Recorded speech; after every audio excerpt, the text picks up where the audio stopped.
Hey, how's it going, everyone? It is Draco. So I just saw Thor Love and Thunder, and I wanted to talk about it. I'm just going to go over my first impressions of and just things I thought about the movie. So spoilers for Thor Love and Thunder. The first thing I kind of thought about right as this movie ended and whatnot, that Thor honestly didn't really have much of discovering exactly who he is. The trailers were basically portraying that he was gonna do through this movie, because he obviously had his whole family die. He thinks he killed half the universe because he didn't stop Thanos, and just all the trauma that he's had because of that. So then he finally gets to talk with the one that he loved again, that being Jane Foster, and he loses her as well. Now, I don't think it's exactly permanent based on, the post-credit scenes. He just has to go to Valhalla. I'm just like, wow,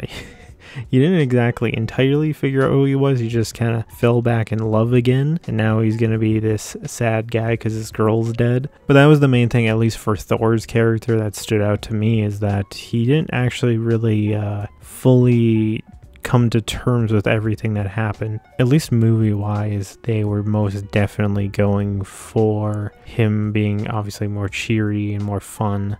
So it's this fun Thor adventure. I don't think they wanted to slow it down with him being mopey Thor, but I think it really probably should have been addressed a little bit about his emotional state and whatnot. I never particularly had a problem with Natalie Portman's Jane Foster. I just thought she was okay in the previous movies. Not amazing, not terrible, just she's there. I did really enjoy her in the movie, and they kind of lightly go on about her whole cancer subplot. I think it's cool that they did that, because they could have easily not did that and just made her Thor, because it was an alternate version of her, alternate universe version of her in the comics. That was the mighty Thor. I mean, I imagine they have to be bringing her back in some form or some way somehow, because obviously they had a post-credit scene with her being welcomed into Valhalla. But if they don't use her, I mean, I guess it's a pretty good send-off for her that she got to be this superhero and got to kind of fix her relationship with Thor, and then died. But her and Thor I really did enjoy throughout the whole movie. I thought they were both really fun together. Now, Christian Bale's Gore, the God Butcher, I think he was okay. He's not the greatest Marvel villain of all time, but he's not the worst. I think his power set was really dope.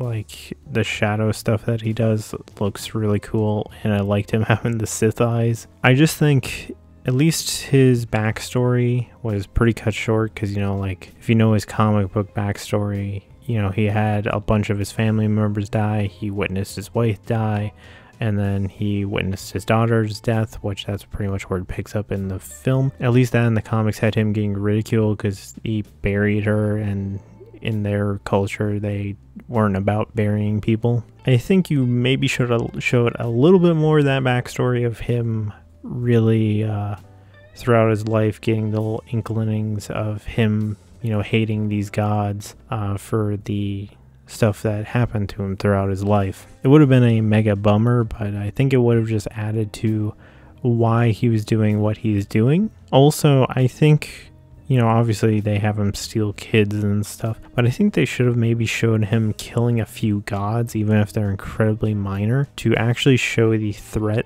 that he is, and kind of maybe even showcase his powers a little bit more. I mean, you see a little bit of the aftermath, like him hanging people, but you don't actually see it. You just see the aftermath of what happened, or a dead god. You don't actually see how he entirely did it. I mean, in all actuality, he only kills one god that we actually see him in the action of killing, not just one they cut to a Guardian's feed and there's just a bunch of dead bodies on the floor. I think you can most definitely add to why you should fear this guy. I will say, when they initially went into his dimension thing, it's black and white, that was cool, and I like the accents of color from each one's abilities in there. That was pretty dope. I just think, at least for Thor going forward, it's just going to be well, where's he going to go from here? I mean, he has a kid now, but I mean, he didn't have any emotional resolution to his family issues and the half of the universe thing.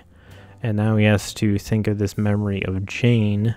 I mean, he has the potential now of other gods trying to fight him now because he killed Zeus, quote unquote killed Zeus. I just think it's going to be interesting to see where he goes from here. I'm not entirely sure where he's going to go. He honestly seems like he's in a pretty happy place, even though he's had a lot of bad happen to him. So I really have no idea where the flip they're going to take him besides him fighting other gods now. So what do you guys think of Thor, Love, and Thunder? Leave it in the comments below. Otherwise, thank you for watching, and this is Drago, signing out.